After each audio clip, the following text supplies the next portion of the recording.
For a total of about 6 years now, there has not been a major Batman Arkham announcement in terms of a full AAA title. Let's put it that way. Now, what is going on? Let me see if I can provide some insight in terms of financials and, just kind of on a money view of things. So Warner Brothers Games has multiple studios on its payroll in terms of, the work that they do, developing games, all that stuff. They have a few. Did I say a few? I said a few, yeah. And if you look at all of them and look at, release windows, how they release their games, if they follow a systematic order, you'll drive yourself mad. I don't try to do that. I mean, you can try, but it's very different. If you were thinking of maybe like Ubisoft is just, a company that releases a lot of games every year and they have game release cycles. Everybody knows, their opening of the year and their close of the year and all that. So you can kind of look at what they're doing. If you look at CD Projekt Red, everybody could kind of tell based on the loan that they got from the government when Cyberpunk 2077 was going to be released. There was a huge analysis done here on YouTube about that. But in terms of Warner Brothers and, Warner Brothers Games, there's not a lot of information out there for people to interpolate from. But then if you go ahead and say, okay, well, they have all these studios on their payroll, and so far, only NetherRealm Studio has released a game just in the past year. So, April of this year, 2019, NetherRealm Studios released Mortal Kombat 11. That was a critical success. It was an enjoyable process. And NetherRealm's game still has a lot to offer in terms of DLC characters, guest characters, fan requested characters, Melina, that have been out there. Now, if Warner Brothers, goes ahead and announces another IP right now, it will overshadow what NetherRealms has been working on or is working on for a long time, and that does not serve the overall, purpose of everything that's going on because, all these studios that are underneath the publisher banner, they all love one another. Like they send each other birthday cakes and congratulations cakes and stuff when video games are released. And this brings me to my premise that Warner Brothers Montreal and Rocksteady are most likely, and this is me giving my opinion, I'm not saying this is definitely, but I think they're most likely working on this new Batman IP that is most likely going to be coming to the market holiday 2020. I put it at holiday 2020. If you want to understand why, watch my last video, please. It's 11 minutes long. Don't beat me because, it's a long video. If you don't want to watch it, that's fine. It's okay. But if you think about it, like both studios have worked on these games. There have been canceled games after everything, multiple cancellations, and then there have been leaks. But Rocksteady has been the very quiet of all the studios for the past few years, teasing nothing, being more definite than anything, saying, hey guys, we're working on some projects. When we're ready, we'll show you. Stephen Hill, and he said, oh, it's not Superman, even though I believe otherwise. I believe that there's probably a Superman component to what they're working on. And Warner Brothers Montreal, shows a t-shirt. One of the developers, she shows a t-shirt. It has like an owl there. And then they put a little thing saying Capture the Night. And I've actually talked about why these leaks, I feel like they're just for market testing more than anything. A lot of people said, oh, what are you talking about? There's going to be an announcement soon. I'm like, yeah, wait a year ish before you see anything. And so I think both of them are working on this game together because I think from a financial perspective, it makes sense that these two studios are actually, honing down what this concept is going to look like and supporting this concept. And many of you may say, but why would two studios have to work on a game? I mean, to that I say, why not have two studios work on a game? I mean, if you look at Ubisoft and the way it actually produces most of its games, it actually employs the help of multiple studios. Tom Clancy's The Division was supported by Ubisoft Massive in Sweden, Ubisoft's Red Storm Studios in North Carolina, and Ubisoft Reflections in the UK. 3 major studios were supporting that game and had hands in that game. And so it is not unlikely if a small publisher, Ubisoft, as they're a small publisher, is using all these resources that they have in order for them to leverage these things. It's not going to be surprising if Warner Brothers is leveraging Rocksteady and Warner Brothers Montreal to work on this so-called Batman IP. Because think about it. If both of them were working on two individual titles and have been working on them this long, and we still have not heard anything so far from them, then when we start hearing news, what's the news cycle gonna look like? Are both of them gonna be announcing two different games on top of each other? Do you know what a marketing, trouble that will be? Everybody stepping over everybody else's shine? And in what distance in time are they gonna announce stuff?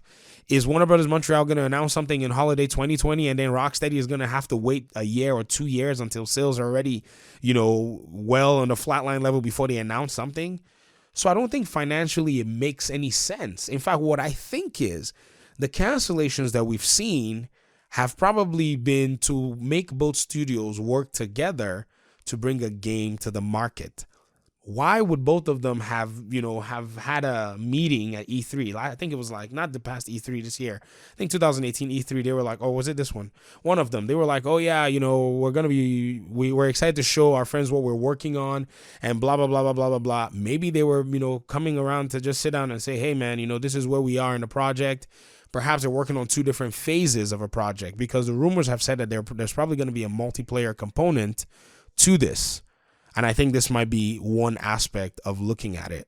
Now, I may be totally wrong. I'm here speculating. I have no information of any kind. I'm not giving you any leaks. I don't have any insiders. I don't know anyone. But I'm thinking that from a financial perspective and as a publisher, it makes sense to leverage those resources. And if you watch my last video, I talked about it. I talked about the fact that, Warner Brothers has been paying these paychecks to these studios for a long time. I mean, if you even think about Monolith also, has their games published by Warner Brothers as well. So, the financial responsibility of, making sure that these studios are profitable and keeping them requires for them to be working on IPs and requiring those IPs to have release dates that do not, in any way interfere with the other companies, if you understand exactly what I mean. I think we can say some exceptions that we've seen are maybe, a difference in genre is where we've actually seen, some level of this, this kind of IP announcements in two different times. So Injustice 2 and Shadow of War, these two games were published by Warner Brothers, their publishing arm, and those two games were released within the same window, but they were so different and had two different communities that you would not have actually thought that these two games were, in any way competing with one another. But a Batman game, and another superhero game, if say Rocksteady is working on maybe a Teen Titans game and Warner Bros. Montreal is working on a Court of Owls game, those two games are going to interfere with one another. And so I don't think that Warner Brothers is having both of them develop those games in separately. Maybe they are being, worked on separately, but I think together there's something cooking in the pot for both of them in terms of both teams, and they're working on it together in order for them to release it. And this is pretty much why, I think that both of them are in on this, whatever it is, together. And then if you want to take a further look into things, you also have to consider, that, Monolith Games is also a possible player in this so-called Batman game. And I know no one has probably considered this. But if you look at the leaks, a lot of people said that this Batman game is going to have a Nemesis system in it.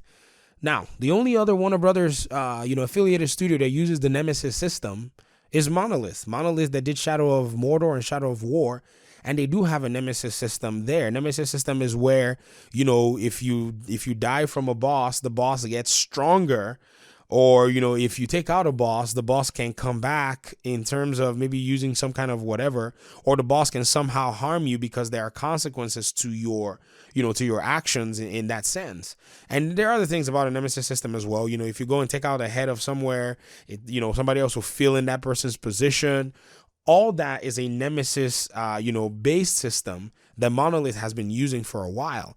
So it would not even behoove me to say that Monolith probably has a hand in this Batman game, either by just handing over one of these studios a flash drive saying, here's all the Monolith stuff. I said flash drive. It's probably bigger than a flash drive. But here's all the Monolith, here's all the, Nemesis stuff. And these two studios are working on designing that Nemesis system and what it looks like. In fact, I think a Nemesis system will make for a very good foundation for a Superman game. But that's a whole different topic for another day. So for those of you who may be wondering what is going on, I think this is something that actually makes sense. My thoughts on this, they make sense to me. They may not make sense, in general, but this is how I look at it because, these businesses, many of us, we sometimes forget that development companies are in this to actually, be profitable. And profitable, you're going to be paying studios. Just think about the overhead costs.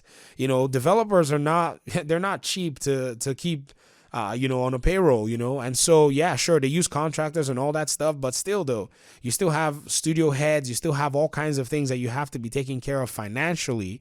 And I think this is where, it makes a lot of sense that they're leveraging these studios to make, either this Batman IP or whatever IP they're working on, and, making sure that they all can add something to the plate. And so that all studios can actually bring a very solid game, a game that's probably going to be, a massive hit when it drops. When people start seeing what this Batman game is about, I think we're going to be surprised. I think they canceled that Damian Wayne game because it probably didn't have replayability, all the things that players want nowadays.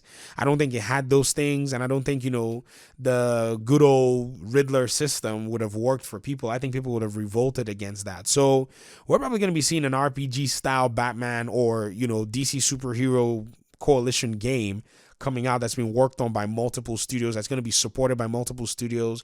I don't see multiplayer being out of the question. I think that's something that allows for replayability, that allows for, DLC, and all that stuff that, you can add to it. So these are my thoughts nonetheless. Thank you very much for watching the video. I appreciate you guys' time and audience. Thank you so much for your subscriptions. You guys are killing it. We are now at 540 plus subs. I'm just absolutely grateful for, all what you guys have been doing and watching and clicking the videos and commenting. You guys are really awesome. Those of you that actually watch this channel, thank you once again, and I'll see you in my next video. I'm XGamerX. Peace out.